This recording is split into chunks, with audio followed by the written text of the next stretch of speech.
Viene y anuncia a José que María, con quien está comprometido para el matrimonio, viene y le anuncia, ¿verdad?, para decirle que la reciba, porque lo que hay en su vientre, le dice el ángel, es obra del Espíritu Santo. Y versículo 21, léanlo conmigo por favor, dice: y dará a luz un hijo y llamará su nombre Jesús, porque él salvará a su pueblo de sus pecados. Lo leo nuevamente, ahora escúchelo por favor. Y dará a luz un hijo y llamará su nombre Jesús, porque él salvará a su pueblo de sus pecados. Por cierto, el nombre de Jesús significa precisamente Salvador, como muchos de ustedes saben seguramente. Y seguimos hablando de esta serie que iniciamos el domingo, el propósito de la venida de Cristo al mundo. Y nuestro tema para hoy precisamente es salvar del pecado. Es decir, voy a hablarles hoy acerca de el propósito salvador de Cristo, que involucra algunas de las cosas que involucra, porque hablar de la salvación es hablar de un tema muy amplio, es muy extenso. Ahora bien, para una correcta celebración entonces de la venida de Cristo al mundo, es necesario una comprensión precisamente apropiada de su venida. Para que celebrar, mis hermanos, la venida de Cristo no nos resulte en un festejo de tipo comercial, y voy a decirlo así, y que no esté contaminado por el mundo. Entonces, para que haya un festejo apropiado, nosotros necesitamos comprender justamente cuál es el propósito por el que Cristo vino. Además de una celebración apropiada, entender el propósito por el que Cristo vino nos ayuda a mantener nuestra fe en la perspectiva correcta. Por lo tanto, la espiritualidad también lleva una dirección correcta. Por eso quiero hablarles de el propósito de salvador de Cristo, es decir, el propósito de salvarnos con el que Él vino, de tal manera que probablemente cuando usted escucha la frase Cristo vino para salvarnos del pecado, que es una frase que me parece que la hemos escuchado tantas veces, ¿no es cierto? La hemos escuchado así literalmente, Cristo vino para salvarnos, pero la hemos escuchado también con muchas variables, ¿no? Es decir, de muchas maneras. La iglesia de Cristo proclama que Cristo vino precisamente para salvarnos del pecado. Eso es algo que lo hemos escuchado siempre, y que incluso por estar tan familiarizados con esa frase, parece que de repente como que ya no nos dice gran cosa, ¿no? Parece que ya no logramos,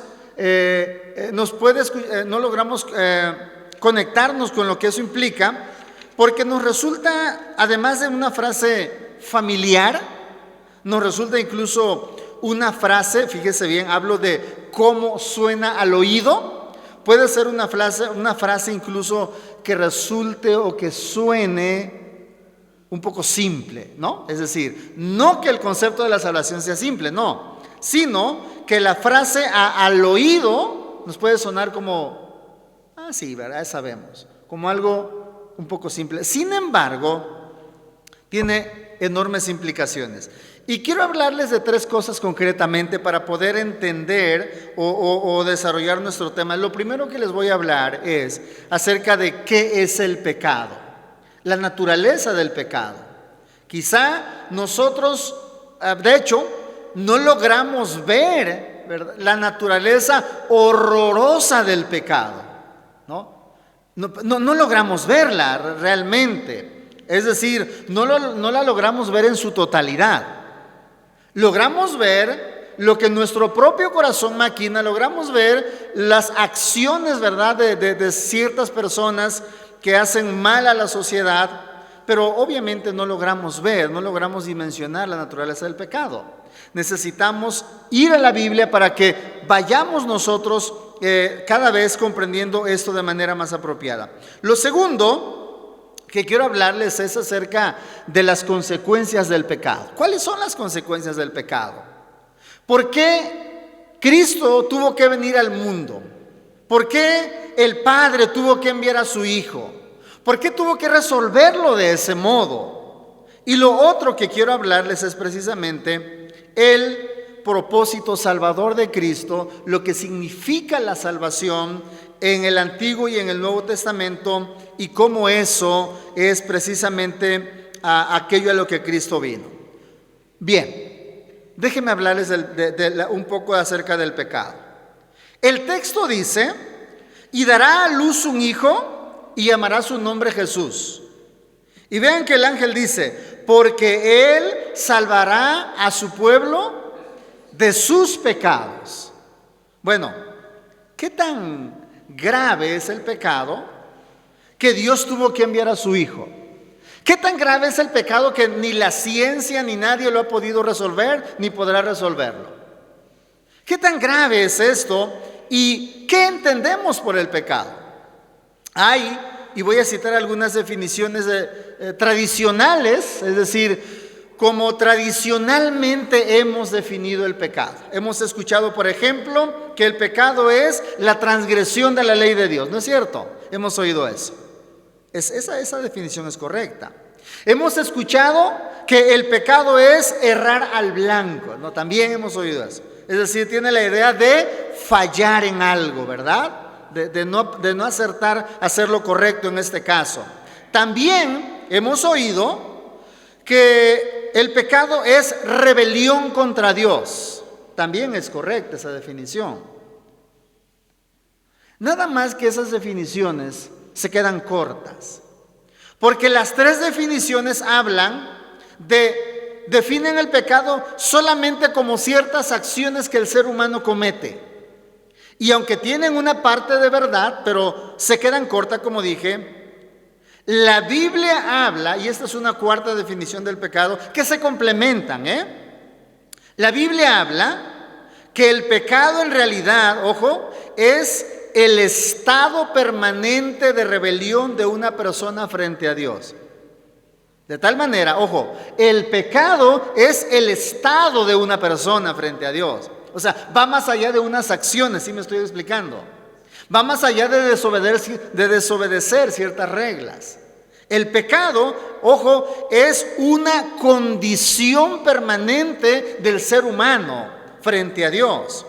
Por eso la Biblia usa el término pecador para describir la condición caída de los seres humanos. O sea que cuando la Biblia dice que yo soy un pecador, que somos pecadores, la Biblia no solo dice: Luis Enrique quebranta ciertas reglas, Luis Enrique no cumple ciertas reglas. Va más allá de eso. Lo que la Biblia está diciendo es: la condición de Luis Enrique es una condición de pecado, ¿me explico?, frente a Dios. Es un estado permanente, es el estado de la persona frente a Dios, concretamente la persona que no conoce a Dios.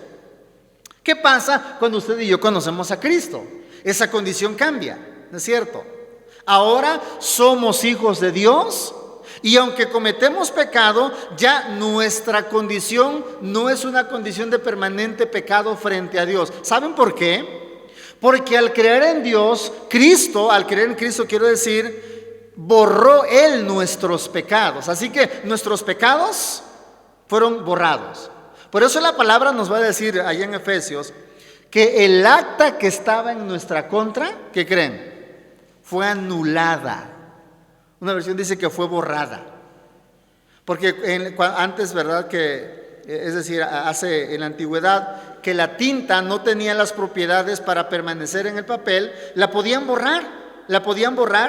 Y entonces la palabra dice que esa acta que estaba en nuestra contra fue borrada cuando creemos en Cristo. Entonces, Se habla del pecador en el sentido de la persona que aún no ha creído en Cristo.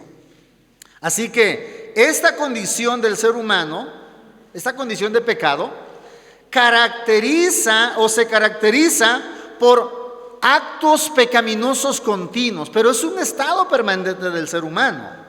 El pecado, por lo tanto, afecta a todas las personas. Lo segundo, ¿cuáles son las consecuencias del pecado? Porque para poder comprender mejor la salvación tenemos que entender qué es el pecado, luego tenemos que entender, y otras cosas seguramente, tenemos que entender también cuáles son las consecuencias del pecado. La Biblia dice que nuestros pecados nos han separado de Dios. Isaías 59 dice, pero nuestras iniquidades nos han separado de nuestro Dios. Y dice que han hecho una división entre Dios y entre nosotros. Así que el pecado nos aleja de Dios completamente. Por eso, cuando Adán y Eva pecaron, lo primero o lo que Dios hizo en lo inmediato fue echarlos de su presencia.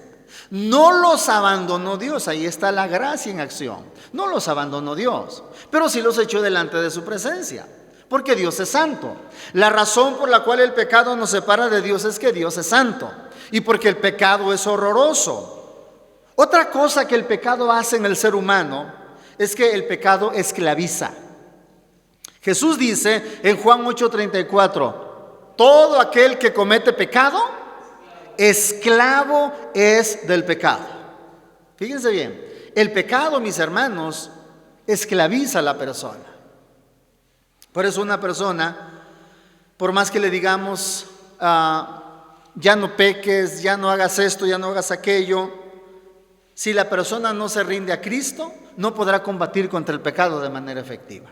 Solo rindiéndonos a Cristo podemos combatir contra el pecado. Por eso es importante entender esto.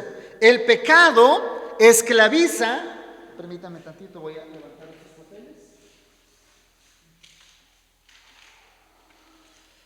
Ok. El pecado, mis hermanos, esclaviza a los seres humanos. Ahora, yo quiero preguntarle, pensemos en la esclavitud tal y como usted la concibe en su mente. Un esclavo, ¿a qué tiene derecho? A nada. Un esclavo, ¿dueño de qué es? De nada, ni de sus acciones.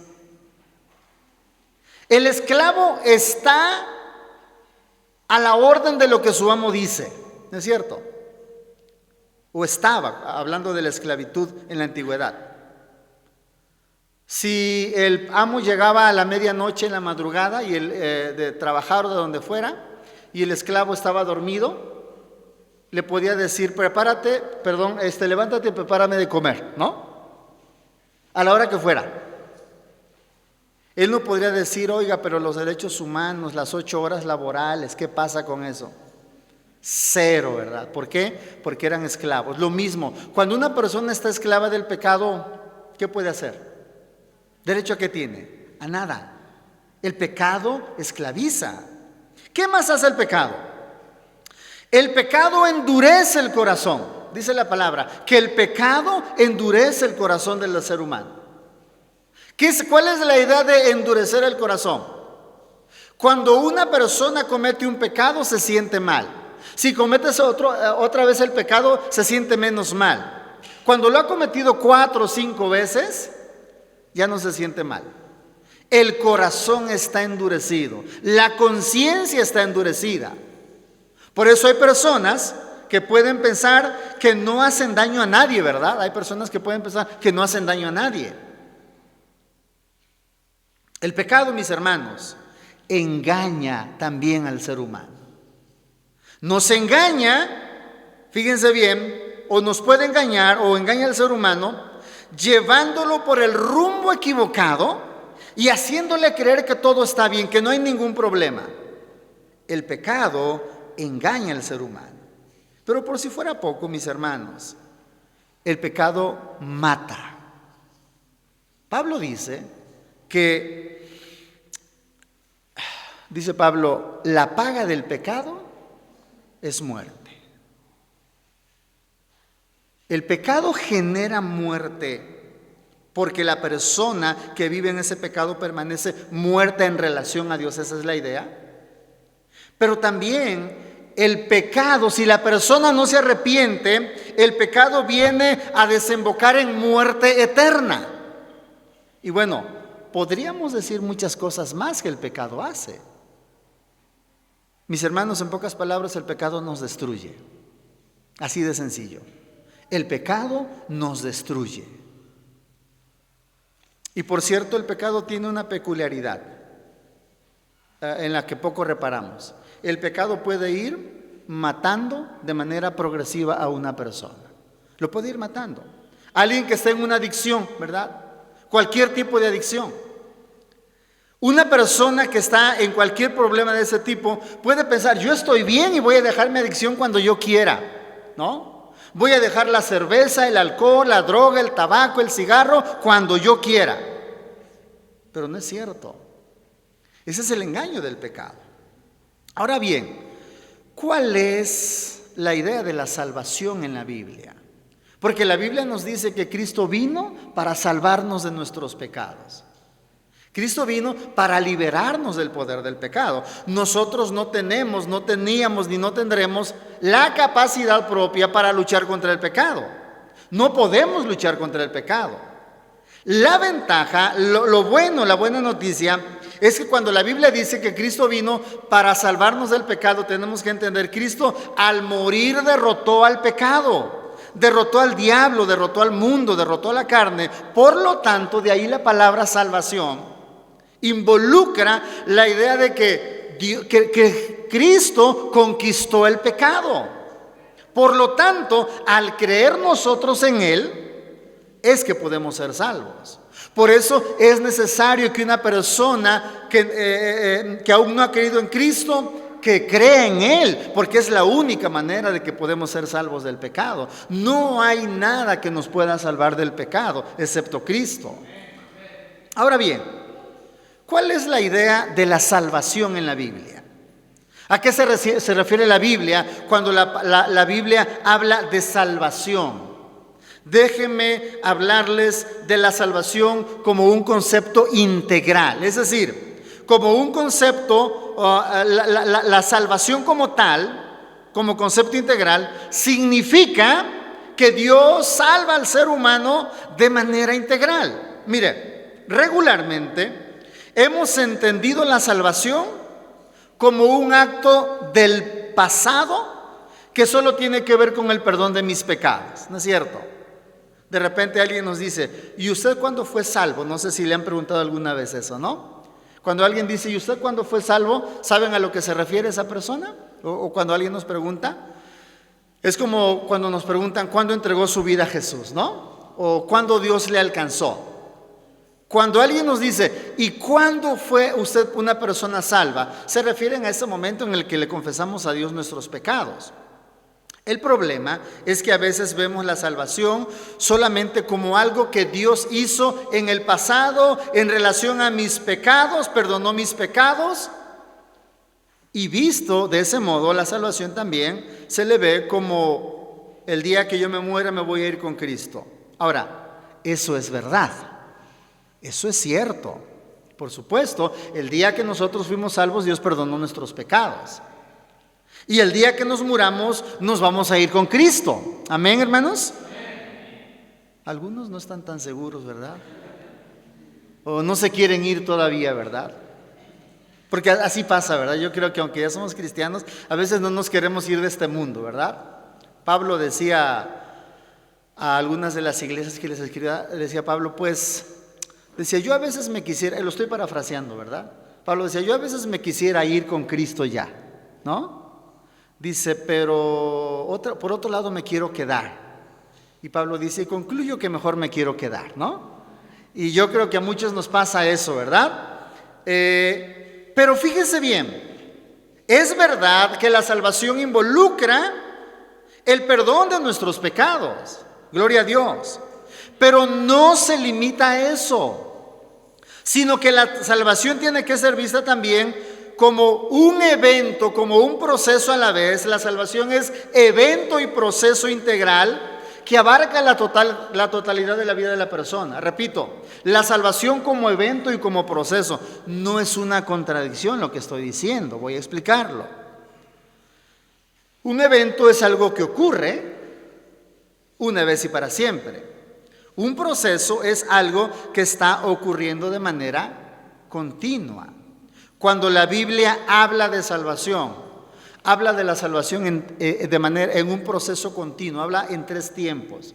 En la Biblia, la salvación significa: Dios me salvó, Dios me está salvando ahorita y Dios me salvará mañana. Ahora voy a explicar a qué me refiero con eso, para que no vaya a pensar que esto es una herejía, ¿verdad? En el Antiguo Testamento, la palabra salvación significa, fíjense bien, estar en un lugar amplio y espacioso. Significa crecer y desarrollarse sin obstáculos. La palabra salvación significa estar a salvo, estar sano y victorioso. La palabra salvación, repito, en el Antiguo Testamento, es la liberación de los enemigos. Ojo, o sea, no solamente es el perdón de los pecados, es la liberación de los enemigos, es la redención de la esclavitud. Por lo tanto, entendiendo que la salvación es la liberación de los enemigos, tanto como el perdón de los pecados, Dios perdonó nuestros pecados, pero Él nos sigue guardando de nuestros enemigos. ¿Me estoy explicando? Dios a usted y a mí nos guarda de nuestros enemigos. La palabra dice que el diablo anda como león rugiente buscando a quien devorar. Cristo dice que el ladrón, el diablo, roba, mata y destruye. Y el diablo quiere robar, matar y destruir toda la creación de Dios. Y de manera especial, el diablo quiere destruir a la iglesia y a los cristianos. ¿Pero qué creen? No ha podido ni podrá. Porque la iglesia es una comunidad indestructible. Por eso Cristo le dijo a Pedro, hablando de la iglesia, le dice: y las puertas del infierno no prevalecerán contra la iglesia. La iglesia ha sido perseguida históricamente.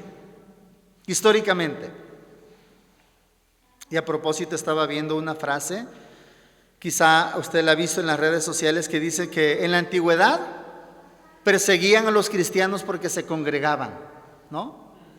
Y actualmente hay que perseguirlos para que se congreguen. Me gustó esa frase.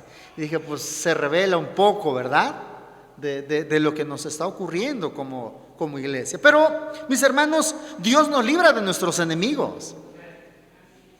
A veces usted se va a percatar que Dios le libra de los enemigos. Otras veces usted no se da cuenta de que Dios le libra. Imagine como un papá, una mamá, de esos papás que cuidan a sus hijos, ¿no? Que de repente están en una fiesta y el niño se mete debajo de la mesa y la mamá, que está al pendiente, ¿verdad?, sabe que si el niño se mete debajo de la mesa, lo primero que el niño va a hacer, ¿qué es? ¿Hará qué cosa? Pararse. Y la mamá pone su manita, lo toma del brazo y lo saca, y el niño no se percató de que la mamá lo libró de un golpe, ¿no es cierto? Yo pienso que Dios trabaja así con nosotros en muchas ocasiones. No nos damos cuenta de cuántas veces Dios nos libra de nuestros enemigos. Otras veces sí nos damos cuenta. Ahora, en el Nuevo Testamento, ¿qué implica la salvación? Es un concepto muy amplio también, por supuesto, pero hay que decir lo siguiente, y quiero que lea conmigo Juan 8:36, por favor. Juan 8:36, quiero que leamos esa porción del Evangelio, Juan capítulo 8, versículo número 36. ¿Ok? Juan 8:36.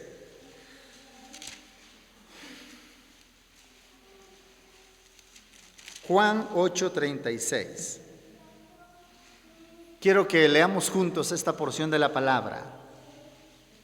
¿Okay? Juan 8:36. Amén, hermanos. Dice la palabra de nuestro Dios: así que si el Hijo os libertare, seréis verdaderamente libres. Vean lo que está diciendo Cristo.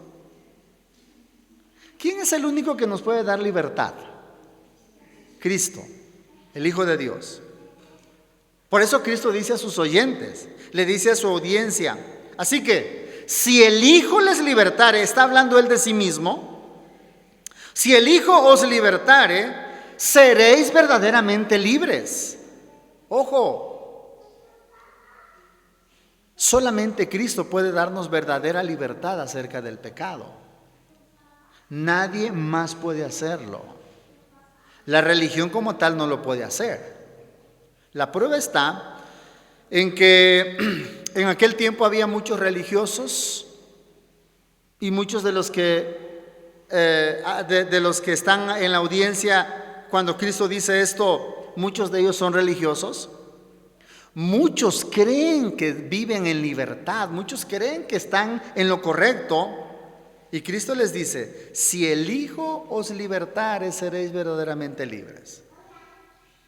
Solamente Cristo puede librarnos del pecado. Ahora, ¿qué involucra la idea de la salvación?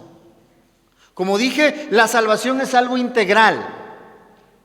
La salvación implica, Dios ha perdonado nuestros pecados. Dios nos libera de nuestros enemigos. Pero Dios hoy, es decir, Él sigue salvándonos. Cada día Dios nos protege. Por eso la salvación es, como dije, es un acto, pero también es un proceso. La salvación es una palabra dinámica, es un concepto dinámico. Ahora bien,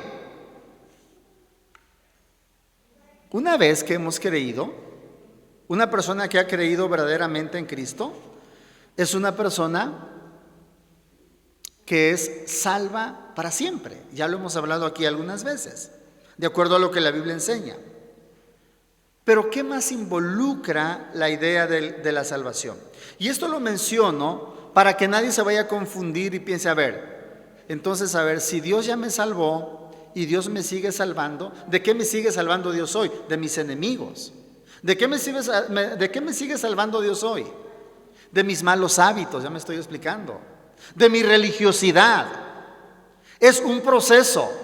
Por eso la palabra dice allá en Filipenses 1 que aquel que comenzó en nosotros la buena obra la perfeccionará hasta el día de Jesucristo. ¿Y saben cuál es el día de Jesucristo? Su segunda venida. Ni siquiera es cuando nos muramos, porque al morir hay que aguardar la venida de Cristo. Pero cuando Él venga, mis hermanos, ustedes y yo seremos salvos de todos los achaques, de todas nuestras enfermedades. ¿Con qué enfermedad batalla usted? Cualquiera que sea la enfermedad, cuando estemos con Cristo, usted ya no va a necesitar paracetamol para todos sus males, ni naproxen para todos sus males. Ya no lo vamos a necesitar. Yo sé que alguno estará diciendo, pastor, pues sí, pastor, pero lo ideal es aquí. Sí, ya desde aquí tenemos eso, ¿verdad? Porque Dios nos libra, porque Dios nos rescata, porque Dios nos perdona, porque Dios nos ayuda. Ya desde aquí. Pero no tenemos vida plena, mis amados hermanos. Somos imperfectos en un mundo imperfecto. Así es el mundo. Desde que el pecado entró al mundo, acuérdense que el pecado echó a perder todo, arruinó todo. Pero en Cristo hay una nueva creación. Somos salvos en Cristo. Por eso, mis hermanos, este mundo, como dice una alabanza, un himno tradicional, este mundo no es nuestro hogar. Este mundo no es nuestro hogar. Claro que a veces nos sentimos como si nunca nos fuéramos a ir de este mundo, ¿verdad? De repente hacemos tantas cosas en la vida como si nunca nos fuéramos a ir, pero un día nos vamos a ir. Ahora bien, la idea de la salvación en el Nuevo Testamento no se contradice con la idea de la salvación en el Antiguo Testamento, porque Dios es uno, porque Dios es eterno. La idea de la salvación del Nuevo Testamento es la continuidad de la idea del Antiguo Testamento. Por lo tanto, la idea de la salvación es, el ser salvado significa que Dios quita nuestros pecados. Por eso esos pecados que usted cometió cuando creyó en Cristo ya no están en su contra. Dios los quitó. Tanto que Dios dice, y no me acordaré más de tus pecados. Tanto que Dios dice, y los voy a poner en lo profundo de la mar. Así que si usted mañana le dice a Dios, Señor, ¿te acuerdas que hace un año yo cometí un pecado que ya te confesé? Y Dios dirá, vamos a suponer que tuviera usted ese diálogo con Dios. Dios dirá, no me acuerdo. Señor, sí, acuérdate, yo sí me acuerdo muy bien. Y Dios dice, no me acuerdo. Señor, ¿no te acuerdas? No me acuerdo. ¿Por qué, Señor? Porque yo te dije que no me acordaré más de tus pecados, y no me acuerdo de tus pecados. Que el diablo a veces quiere usar eso en nuestra contra. Hay que decirle, Señor, gracias porque tú perdonaste mis pecados. Dios dice, y echaré tus pecados a lo profundo de la mar. La parte más profunda de la mar mide 11 o 12 kilómetros. La parte más profunda de lo que se sabe hoy. ¿Y sabe qué? Nadie puede llegar hasta allá. Recientemente enviaron un robot, pero ni siquiera alcanzó a llegar exactamente hasta la parte más profunda. Porque es literalmente imposible para el ser humano entrar allá. Es como si dijera Dios, para que ni siquiera pase por tu mente ir por tus pecaditos. Me estoy explicando. Así actúa Dios, mis hermanos. ¿Ven la hermosura de la gracia de Dios? El pecado incluye la salvación incluye la limpieza de nuestros pecados, incluye la expiación de nuestros pecados. La idea de la expiación en la Biblia es que Dios cubre, me explico, la idea de la expiación es que Dios cubre. Dios con su gracia nos cubrió, su sacrificio cubre nuestra vida, pero la idea de la expiación significa que Dios aleja nuestros pecados. Por eso Dios dice la palabra, Salmo 103, que cuanto está lejos el oriente del occidente, hizo alejar de nosotros nuestras rebeliones. O sea, está lejísimos, hermano. Le pido que luego investigue cómo está eso de la distancia entre el oriente y el occidente. Es literalmente como ir al infinito. Y Dios dice que Él ha alejado nuestros pecados. Hay personas que viven atormentadas porque dicen, es que lo que yo hice hace un año, hace 5 años, todavía no me lo puedo perdonar, o creo que Dios no me lo ha perdonado. Y yo les digo a estas personas, si usted cree en Cristo, debe de creerle a Cristo. Si aún no cree en Cristo, pídale perdón, y Él dice que perdona sus pecados. Así que la salvación implica también la libertad de las fuerzas demoníacas que son la fuente de pecado. Saben que yo les decía a unas personas una vez, imagínense que el diablo, en su intención de querernos destruir, él quisiera hacerlo, por supuesto, pero Dios no se lo permite. Por eso, cuando fue para tentar a Job, o fue para pedirle permiso y tentar a Job, ¿se acuerdan que Dios le puso límites? ¿No? Lo dejó primero que tocara sus bienes. Le dice Dios, pero su cuerpo no lo toques. Y cuando le dio permiso de tocar su cuerpo, le dijo, pero su vida no la toques. Y no tocó su vida. Mis hermanos, todos los días, a ustedes y a mí, Dios nos protege del demonio, porque el demonio nos quiere destruir. Esa es su naturaleza, eso es lo que Él quiere hacer. Pero como Dios no nos abandona, entonces el diablo no puede hacer eso. No lo puede hacer. La salvación implica también, además de que somos protegidos de las fuerzas demoníacas, la salvación implica también la libertad de la ley como un sistema de mérito propio de salvación. En otras palabras, la salvación nos libera del fariseísmo, de legalismo. La salvación implica que soy libre de querer salvarme a mí mismo, porque muchas veces pensamos que nos tenemos que salvar a nosotros mismos, haciendo obras buenas, ¿no es cierto? Haciendo cosas que a Dios le agradan. Somos salvos por la gracia de Dios, no somos salvos por lo bueno que nosotros hayamos hecho. Finalmente, recuerde, Cristo vino para salvarnos del poder del pecado. El ángel le dice a José: y llamará su nombre Jesús, porque Él salvará a su pueblo de sus pecados. Ya hemos visto, mis amados hermanos, que el pecado es la condición del ser humano frente a Dios. Ya hemos visto que las consecuencias del pecado son terribles. Son terribles. ¿Y saben qué? Y Dios no deja sin castigo a nadie por sus pecados. Déjenme decirlo de este modo. La humanidad está dividida en dos grupos. Aquellos que creen en Cristo y que están bajo la gracia de Dios, ellos están protegidos de la ira de Dios. ¿Saben por qué? Porque Dios derramó su ira sobre Cristo, por lo tanto Cristo ganó la salvación para nosotros.